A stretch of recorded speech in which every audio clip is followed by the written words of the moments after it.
Hey there, Psycho, heard the news. There's a new podcast made just for you. So if you like psych and pineapples too, then I know you know what to do. Come on down to Santa Barbara town and get ready for Psyched.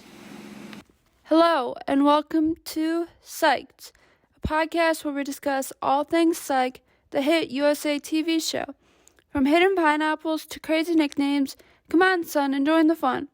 If you are a fan of delicious flavor and have heard it both ways, this is for you. I'm Keaton, your host, also known as Sean Gus Psych on Instagram, link in the description. I started watching a few seasons in, live on TV, and since then, I have seen every episode at least twice. Today we are reviewing and talking about Season 1, Episode 10. This is one of my favorites from Season 1. It's called From Earth to Starbucks. And here is what happens. In 1985, Sean is in the line at a grocery store with Gus and his dad. He is arguing with his dad about his candy. He tries to get Gus to go ahead of him, but Gus doesn't budge. When it is his turn to go, the cash registers start ringing. He is the 1,000,000th customer, meaning he has won a slew of prizes, including a bike and gift certificates. Sean asks if he can use the gift certificates at the moment, starts putting all of the candy onto the belt, with Gus not far behind him. Sean's powers of observation work against him when he cannot help but reconcile his gorgeous Friday night date with her ex-boyfriend after solving the mystery of his series of white lies. Now alone in a bar, he spots Lassiter at a table, drinking heavily, marking a sad anniversary. Lassiter invites Sean over and proceeds to pour his heart out, confessing that Sean's skills astound him. While he doesn't believe he's psychic, Sean somehow guarantees an arrest, whereas Lassiter, who used to be a good cop, now can't even solve the murder of a local astronomer. He becomes even more depressed after Sean accidentally admits that he was the informant who helped Lassiter solve a particular case. Everyone thinks Brian Valerie died of natural causes, but the guy was relatively young and lived a healthy lifestyle. Lassiter tells Sean that he knows there's more to it, but can't prove it, then proceeds to pass out. The next day, Lassiter can't remember any of the previous night's confessions, so Sean decides to boost his confidence. He'll secretly solve the Valerie case, feeding Lassiter information and giving him all the credit. He talks to the widow, who tells him that Brian and his partner, Hugo, finally got to the time they wanted on a large telescope. He started spending long nights at the observatory, soon after which he started feeling off, which was about 6 months ago. She also suspected that he was having an affair. Sean recruits Juliet into his plan, who will be covertly feeding Lester information. Back at the psych office, Sean tells Gus that the new case involves a dead astronomer at the observatory, which should make Gus happy, since Sean knows that Gus goes to the Space Center every Thursday afternoon. Gus denies it until Sean reveals he's followed Gus several times. Gus sneaks off to the Space Center to find Sean now working undercover there as a full-time employee. It turns out Gus hasn't been going to the Space Center for pure love of astronomy. He's interested in Jessica, a PhD candidate who has been working at the Space Center to help pay for school. Gus tells Sean he's been working a slow plan to ask her out, since she just broke up with a boyfriend. Sean decides to speed things up, so he takes over the planetarium show so Gus can spend quality time with Jessica. Sean starts the show, then leaves to snoop around the observatory. He follows the janitor, Vernon Stalings, and catches him stealing items out of someone's locker. Sean then finds Hugo and notices a page missing from the astronomer's logbook. Hugo tells Sean that he's continuing their work alone for Brian's sake. They spent 5 years just petitioning to use the scope, of which they only got 8 months of time on, which isn't a lot since it takes months to chart a finding in order to prove it's a discovery. After finishing the planetarium show, Sean finds Gus, who finally got Jessica's phone number. Unfortunately, Juliet checks Brian's phone records and found the number of his lover, which turns out to be the same number. It seems Gus's crush has a motive, but Sean is unconvinced. He wants to do more digging. Vernon helps Sean and Gus break into the astronomy lab and tells them that Brian has become a jerk, was applying for jobs way out of his league, and, unbeknownst to Hugo, wanted to dissolve their partnership. Hugo, on the other hand, was always nice to everyone and even brought them all coffee every day. Sean and Gus check the logbook. They see that the astronomers took turns at watch and that the page that is missing is the night of June 21st. Something must have happened then. On the way out, they see Hugo in the parking lot, bringing in the coffee and a locked suitcase full of his tracking printouts. Sean tells Gus that Hugo brings them with him everywhere for some unknown reason. But he does know for sure that Hugo is not home. Unable to break into Hugo's house, Sean spots an odd purple flowered plant that stands out from the rest of the garden. He takes it to Henry to figure out what it is. Sean is thrown by the fact that Henry has a woman friend in his house and ends up dropping the plant on his porch and taking off. Gus goes through with his date with Jessica to see what other information they can get and clear her as a suspect. She tells Gus Hugo is having a big press conference tomorrow. He and Brian discovered an extrasolar planet 6 months ago. Hugo has finished tracking its orbit. This is an enormous discovery. Sean, who has been tailing them, says they now have motive, telling Jessica she's no longer a suspect and ruining Gus's chances with her. Sean and Gus are at the press conference. Hugo says that discovery was made on June 21st during his watch. In the middle of his speech, Henry calls Sean and tells him the plant he left on his porch was foxglove, which has the poison in its leaves. Gus tells Sean that it is, whatever that word is only fatal to someone with no heart condition and would only show up if someone were specifically looking for it, which would explain why it wouldn't have been found during the first autopsy. Laster and Juliet arrive, and Laster, who has been doing his own investigating, steered secretly by Sean and Juliet, says that Brian was going to cut out Hugo of the discovery. Sean hints at poison. Laster says none was found on the autopsy. Can't speak. With that, Sean figures out that the poison would have to have been administered in small doses over time. Hugo must have put a little bit of foxglove into Brian's tea every day over 6 months, killing him so slowly no one realized it was happening. With the case solved, Laster gets his confidence back, regardless of the fact that he knows he had some help, although he thinks it was coming solely from Juliet. And Sean lets Laster know that the head detective, in his own words, astounds him. It's a great episode. So now for my favorite moments and my least favorite, what I liked and what I disliked. Basically, I liked everything. when Gus tries to be stealth and he's like, I'm the Jackal, and hit the Jackal switch, and then he's pulling up and parking in the parking lot. Of course, he makes all these weird turns to find a parking spot, even though it's completely empty. He goes on a different day than he normally does, even though Sean's already there. Sean just working at the space station, or whatever it's called. Sean just working there is so funny.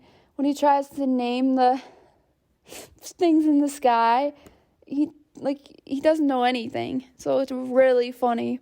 Like Aurora Borealis. however you say that. That's hilarious. The janitor was creepy, but he was a good addition. I do agree. What else? Just helping Lassiter. Like, that was genius. Like, from the beginning, he's been separated from his wife. His girlfriend got transferred.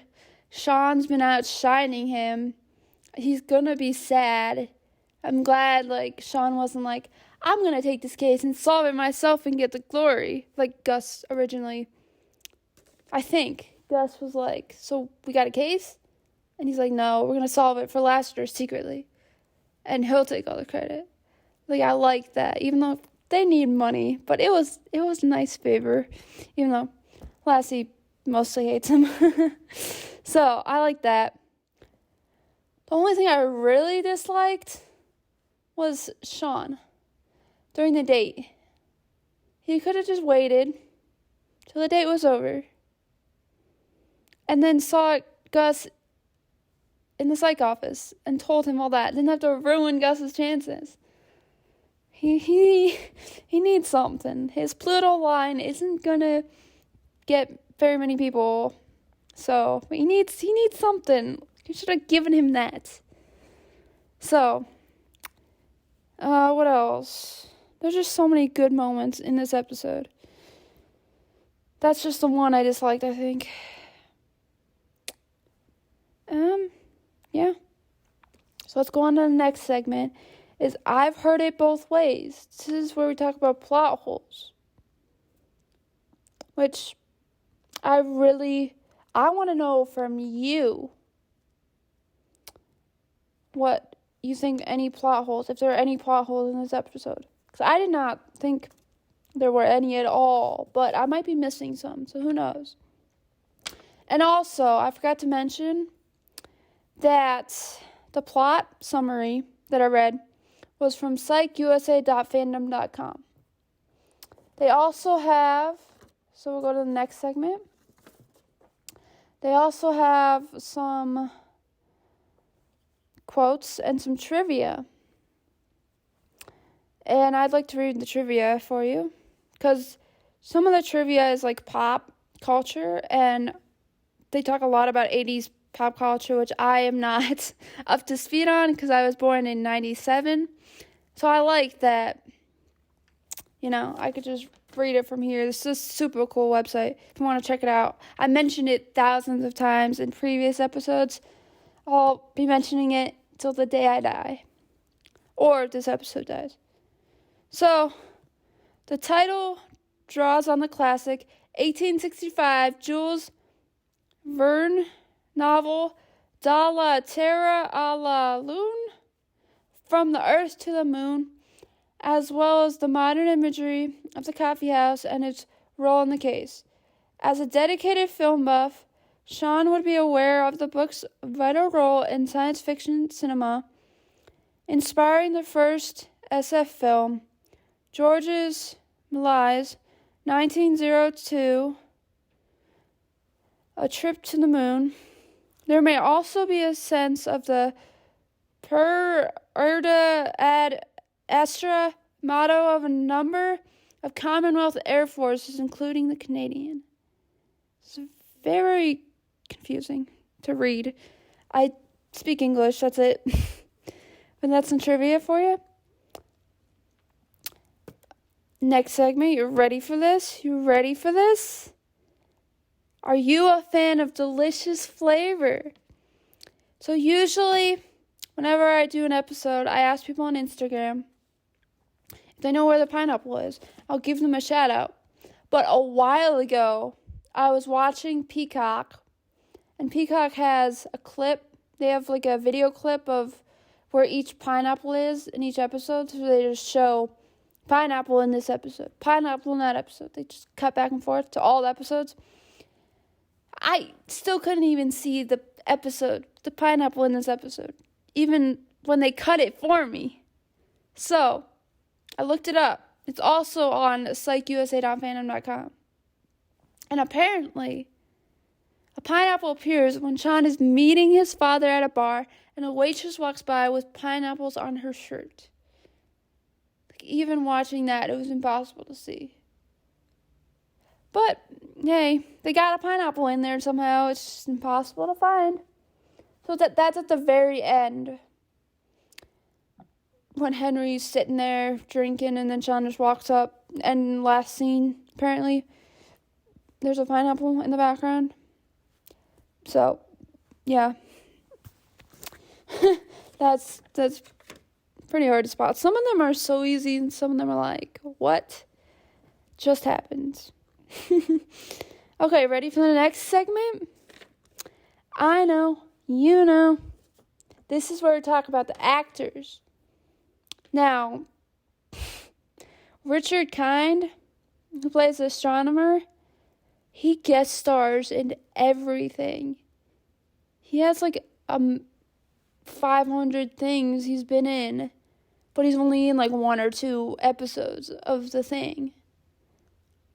So, what I know him from, there's a few things, but I mainly know him from this and Psych. In Psych, this and Scrubs. I meant to say Scrubs.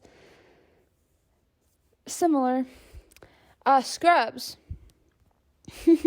He's on at least 3 episodes. He plays a hypochondriac, and that is someone who's they want to be sick, or they're really afraid of germs and they want to be sick. They want to get tested. They want to have all the tests done, make sure they're healthy. If something comes up, they're like, yes, treat me. I have this sickness. I need to be in the hospital. You got to treat me. There's like a real definition on the thing, but it's like a real thing. So he's always in the hospital like, oh, my foot hurts. And it's nothing, but he just wants to be tested because he wants to be sure he's healthy, but he likes to be tested medically. I don't know. It's a whole thing. I haven't really looked into the deep meaning of what a hypochondriac is, but something like that. You can look it up on your own time if you want. And also, we got the famous, amazing Nicole Lynn. So I know her from nothing else. I didn't really look her up because the main thing is she's the actor who plays Gus, Dule Hill, his ex-wife. So I think in this episode they were still married. And then she guest starred in this episode. And so they had a thing on the episode. Because they're married in real life. They were. So I thought that was super cool. Which, spoiler alert, big spoiler alert. In the future, I won't tell you when, but the future, we do see Gus's second and current wife. That's all I'm going to say. It's a big spoiler, and I love it. It's it's so awesome that they got both. Just like another spoiler.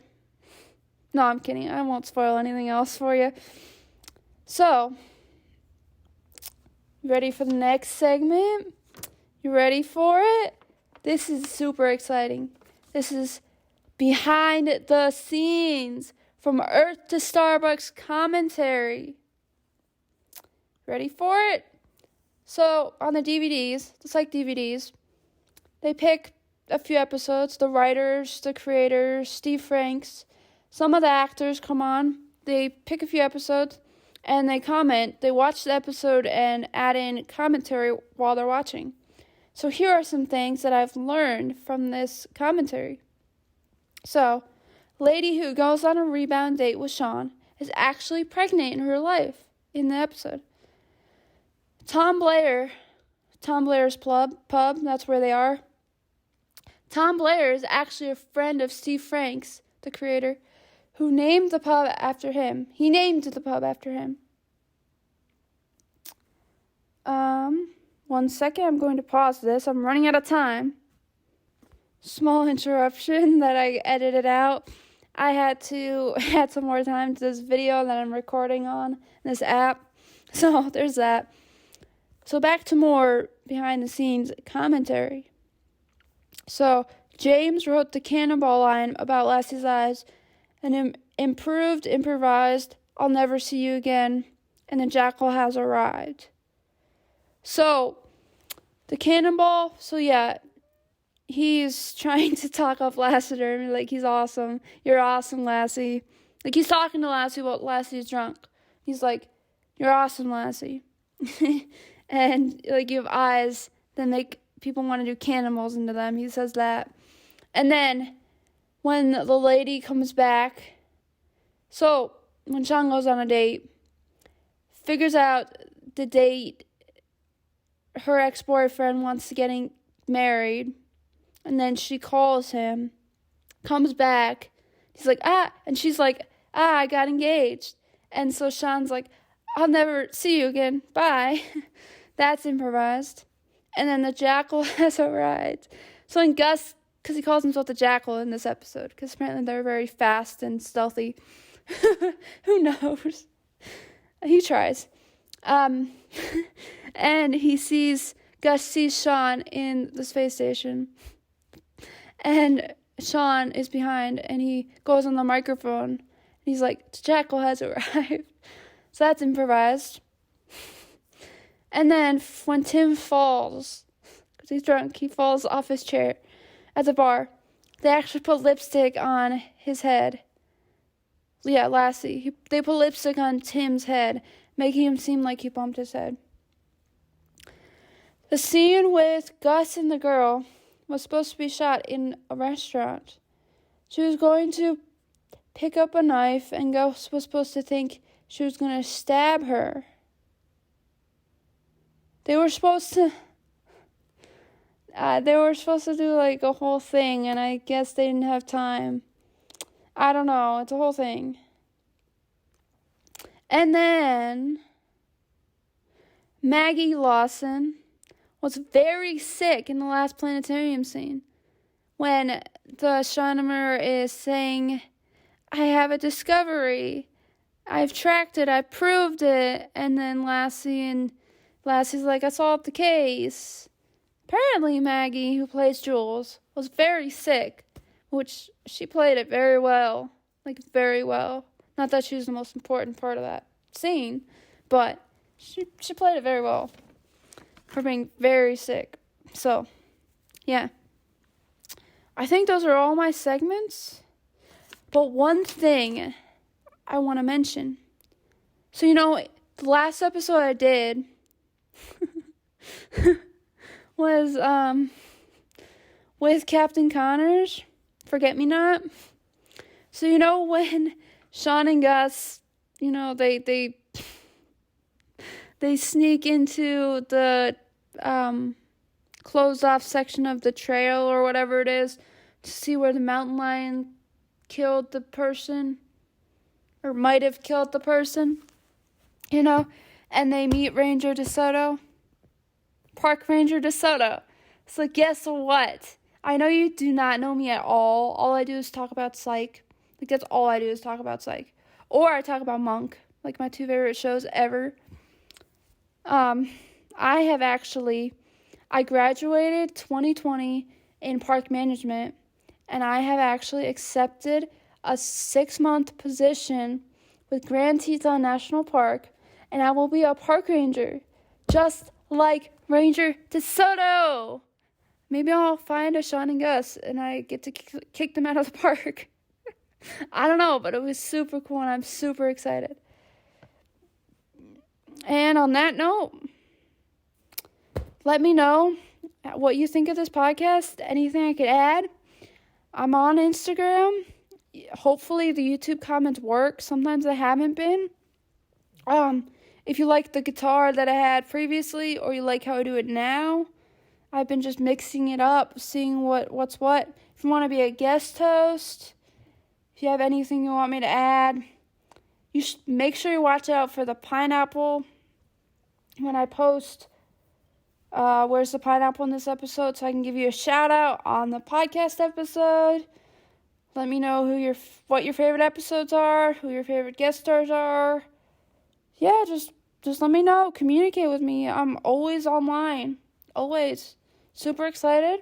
And we'll see you on the next episode.